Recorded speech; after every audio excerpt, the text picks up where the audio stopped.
Yo, what's up, everybody? It is Tuesday, November 26th.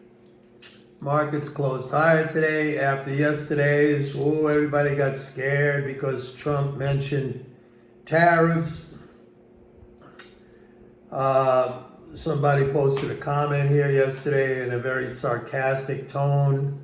So, Mike, do you still think tariffs are good for the economy? I don't think I really spoke much about tariffs. And if I did, I think I just said that, when you're looking at tariffs, it just kind of changes the composition of the economy. It just makes the economy look a little bit different. And it depends on the level of the tariff. It depends on how widespread those tariffs are applied. It depends on whether or not the federal government offsets those tariffs, which are essentially a tax. They're a tax. If the government offsets the tariff with tax cuts somewhere else, maybe Trump will cut income taxes, or he says he's going to cut taxes on Social Security. So there's a lot of moving parts. And so the economy, it changes a little bit. It's a redistribution of income. And we got to see. I don't make, if you know me by now, all right, I don't make these kind of axiomatic calls or axiomatic statements like, if this happens, then this happens. The economy has a lot of moving parts. And most of the time, we're talking about income redistribution, no matter what the policy is, all right? And then outside of that, you're talking about tax drain or income transfers. Okay, so usually in the case of the United States, we're going to be talking about income transfers from the federal government to the economy, or vice versa, from the economy to the federal government. That's tax drain, okay? Because you have to understand, the domestic sector, we are net savers, okay? The foreign sector is also a net saver, right? All the dollars that they hold. They sell us stuff, they hold the dollars. They're net savers. So some entity has to be a net spender to keep the engine running. And in the case of the United States, where we run current account deficits, the net spender is the federal government. It doesn't necessarily have to be that way. If the foreign sector was the net spender, in other words, if we export and we earn foreign currency, then they are the net spender and we are the net saver. Okay, and maybe the government goes to a balanced budget. There's a lot of different ways you can manipulate this stuff. Okay, it's really not that complicated. It's like having a set of Lego. Everybody knows Lego, right? You can piece them together all different ways. So I never come out with an axiomatic. I just don't. But a lot of you do. It's been programmed into your head. You're like, oh, tariffs, I'm going to freak out. That's it. Exactly what we saw yesterday. By the way, let me point out that Trump put tariffs on in 2018.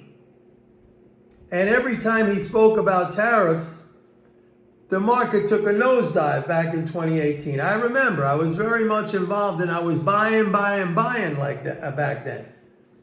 And I was writing about it in my report, and I was putting up the headlines, and I was pointing to the headlines, and I was saying, look, these are these crazy people, highly emotional, Every time Trump says something about tariffs on China, the market goes down, and I'm sitting there with a bushel basket, buying these stocks. Go back and see where the market was, where the S&P was in 2018. I don't have that off the top of my head, but now it's a lot higher. And by the way, not only were those tariffs never taken off, but Biden even added some tariffs onto that. So, yesterday was a classic example when you had all these people freaking out emotionally after the close when Trump said he was going to put tariffs on Canada and Mexico. Market goes down. We're up again today. And some clown here says, "So, Mike, do you still think tariffs are good for the economy?" Come on, all right. So I gotta laugh because I saw you remember. Oh, by the way, just on a side note, you may remember, I think it was last week, I said, "Are there any hunters out here?" Because I was considering buying a hunting rifle. In case you're interested, in case you want to know, I ended up with the 30-06, and I'm very happy with that. I bought the Savage Axis 30-06. I'm going to take it to the range on Thursday. And I'm very happy about that purchase, and I'm excited to go shoot it. All right, enough about that. So I saw an article. It was posted on my blog. I didn't post it, but I have some contributors where Stephanie Kelton, Stephanie Kelton, the economist, she's a big MMT economist. She said, "Oh, you want to, she was talking about Elon Musk and the DOGE, Department of Government Efficiency, want to cut $2 trillion. She said, $2 trillion, no sweat. You know how you do it? You cut interest rates." And that's exactly, I said that a couple of weeks ago in a video, if you remember. And everybody here got all upset because I said, you know what? It's stupid anyway for the government to pay interest on its own money. And you had people here commenting saying, "Well, nobody would buy the bond." First of all, so what? It's not even necessary. First of all, let's break it down again. And I know a lot of you already understand this, but I know there's going to be comments again, the same kind of comments, that people have some kind of a block that they don't want to learn, they don't want to understand, they don't want to educate themselves. They want to live in a kind of a mythology, that to them it explains it. The government cannot even sell one treasury bond unless the dollars exist in the economy, because you have to use dollars to buy treasuries, right? So the sequence has to be, the dollars have to be put there before anybody can buy a treasury. The government can't sell treasuries if there's no dollar. If dollars don't exist, they can't sell any treasuries. You can only buy treasuries with dollars. The dollars have to be put there in the economy first for the treasuries to get sold. How did the dollars get into the economy? The government spends those dollars into existence. Then they end up in the banking system. And then people, institutions, they decide, okay, we'll exchange our dollars, our cash for treasuries because we'll earn a little bit more interest. Okay, so number one, the dollars have to exist first. It's just a point of sheer logic. You can't refute that. If there's no water in the swimming pool, you can't drain the swimming pool. If I asked you if there's a swimming pool in your backyard and it's empty, dry, and I said to you, go out and drain the swimming pool, you'd come back and say, I can't drain the swimming pool because there's no water in the swimming pool. It's already drained. You got to put the water in the swimming pool first before you could drain it out. Right? Let's say I hire a contractor and I say, build me a swimming pool in my backyard. So he comes out with the excavator, digs the hole. He puts in the rebar and the frame, the metal frame. Then he comes in, the concrete truck comes in, sprays on that concrete or the gunite, whatever they use, right? Pool, the concrete dries, it cures. The pool is in. Now I say, I'm going to drain the swimming pool. Oh, I can't. I got to put water in it first before I drain the swimming pool. You understand? I don't know how to make it any simpler than that. I mean, you have to have the dollar. The dollars have to be in the system before the government can sell any treasuries. So that the selling of treasuries is just a means that the government drains some of those reserves. It drains the pool a little bit, all right? Why does it do that? Because if it allowed the reserves to build up, infinitely from government spending, the interest rate would tend to go down to zero, like all across the term structure. I mean, it would just be zero. It might even be negative. Think of Japan. In Japan, they have quadrillions of yen in the banking system. Quadrillions.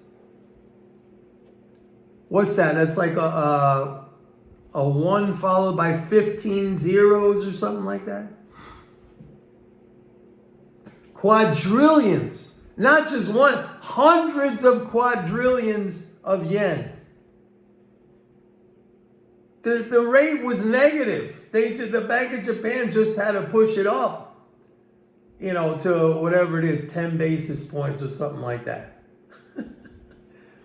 And so we don't have to, the United States government doesn't have to sell a single treasury. The only thing that they would have to do is change the banking regulations, because right now reserves are assets, and banks have to have a certain amount of capital depending on the amount of assets. And if the government keeps adding reserves into the banking system as a consequence of spending, right? The reserves pile up in the banking system. Eventually the banks would become insolvent. They wouldn't have the capital to back all of those quadrillions of reserves. So all that would be necessary would be to change the banking regulations. Simple. I mean, the Fed could do that. All right? The Fed is the regulator of the banking system. So this notion that you have to pay interest, so yes, I was getting to this point that Stephanie Kelton said, we should just not pay interest. That's what I said. Even before she came out with her article on Substack. That's what I said. We saw, in this year, the Treasury pay, over $1 trillion. Everybody was like, oh my God, it's bigger than the defense budget and blah, blah, blah. And then that's $1 trillion there. And then the Fed is paying interest on reserves to the banks. What was it like?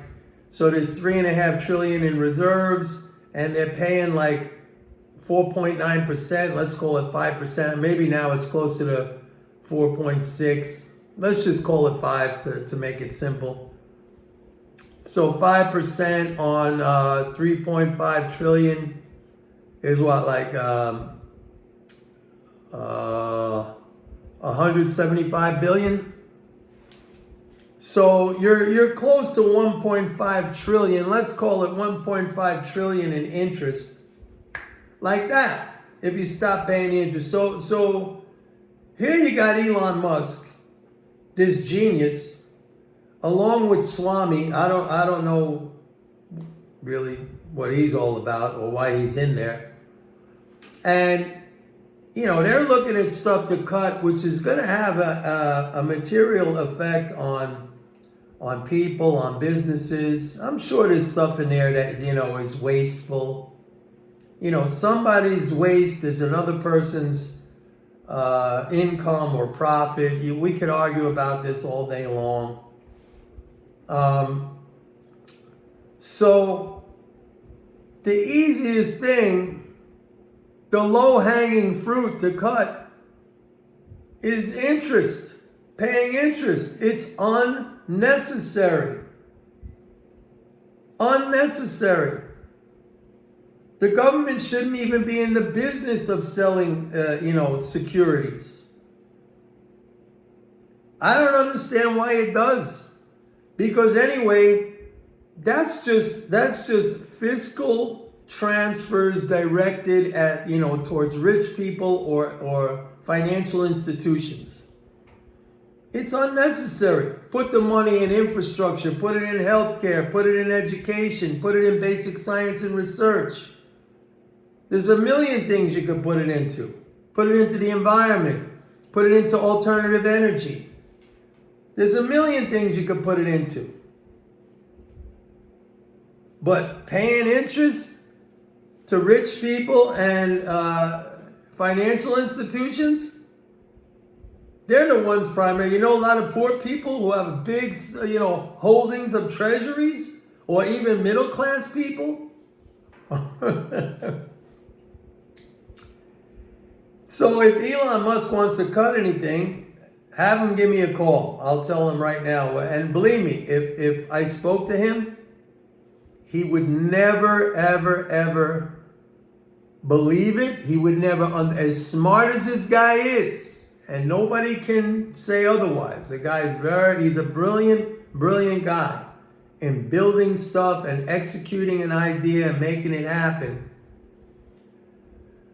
But when it comes to government finance, boy, this guy is he's so wrong that I can't even say how wrong. I mean, he's just so wrong. So that's what you cut. That's what you cut. No reason to be selling treasuries at all. Government is a currency issuer. It has the monopoly power of issuing the US dollar. It can issue the US dollar to any degree that it wants. It must issue dollars for us to even be able to pay our taxes or to buy treasuries. There is no point whatsoever in selling treasuries or paying interest on dollars that the government has the legal monopoly, sovereign authority to issue. It's complete idiocy. Okay? I'm not in charge. I can't make that happen. I don't care one way or another. This is just, I'm telling you the fact, the reality of what it is. I can invest, I can operate with an understanding of all these things, and when they change stuff around, and when DOGE, when these two guys, Swami and Elon, when they cut stuff, I know how to strategize off of that. If they don't cut, if the spending stays, great. Just keep going up. I look at available resources like real resources. That's the stuff that's finite. That's the stuff we need. You need, I was going to say labor. I don't even know how much you need that anymore because everything is AI or going the direction of AI or robots, but you need labor. You need natural resources. Okay? You need water. You need land. These are all things that are finite. I mean, they could go away. You need a clean environment. Stuff like that. And we're really dealing with the whole world. We're not just dealing with the United States per se. I mean, a lot of the stuff I mentioned, real assets, natural resources, things like that. You need energy, right? Stuff like that. A lot of that stuff comes from, the foreign sector. We import a lot of that stuff, but that's fine. So anyway, that's it for today, folks. I bought the 30-06. I'm excited. Please like and subscribe. I guess you guys don't like my videos anymore because it is the subscribes have plunged. I don't even know why I do these videos. Has plunged. Yeah, and don't forget, go to my website, pitbulleconomics.com, sign up for a 30-day free trial to MMT Trader. You want to learn this stuff, folks. Yesterday I did a video. I said, I'm a macroeconomist and I'm an educator. You want to get educated. You want to learn. Come to me. Sign up. See you tomorrow. Bye.